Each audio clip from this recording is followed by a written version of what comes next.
They are enticing our youth. Not only an alternative. Yes, drug addiction, but beyond that, assisting them with soft loans, so to speak. Even in terms and of course, in return, they are getting information. Because part of the security challenges we have is the menace of the informants. That's right. Now, especially, and that is why the military are having a hell of time, because anytime there is a distress cause, you rise, you want to go, the next thing somebody will make a phone call. In fact, they have pejorative means that they will say, they will ask in Hausa, how many kunkuru? Kunkuru is two tortoise. But of course, they are referring to some of the equipment of the military. If they say one kunkuru, so automatically they know the kind of vehicle. Whether it is APC or just healer's vehicle and what have you. And sometimes these are the issues. And sometimes the compromised information even within comes from within. Naturally, there is none that will happen without an insider collaboration, because there is a serious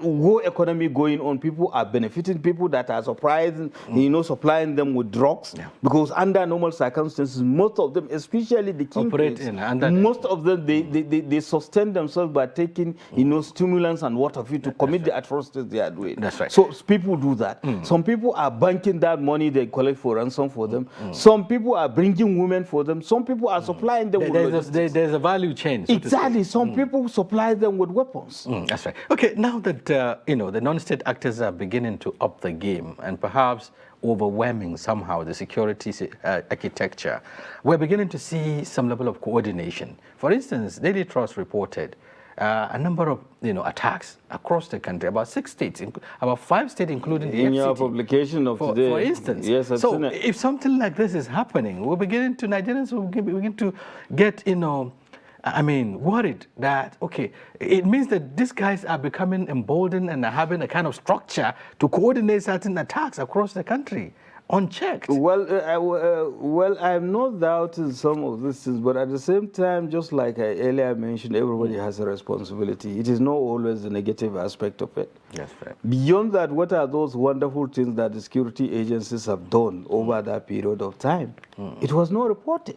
And I know, and I can mention several others. So basically, we have to be careful not to be elogizing these criminal elements. And and that is why everybody has reduced the story of the unfortunate incident that happened in Katsina State, somewhere around Lusama, where unfortunately our younger brother was also killed, by the Assistant Commissioner of Police. Aminu Umar. So may Allah forgive him. So you see, some of this issue are just coincidental. A convoy is passing. Of course, there was an incident along Savannah Road in Zakka, in which Aminu went to do a marvelous job, but they were crossing.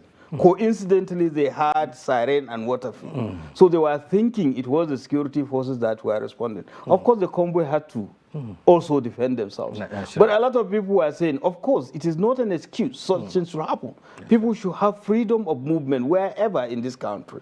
It shouldn't have happened. So basically, it is the responsibility of you guys also to kind of reduce such complex stories, and so that people will understand the circumstances under which it occurred, not that, lump them into, so that people will understand, what really happened, so that they will have confidence. And again,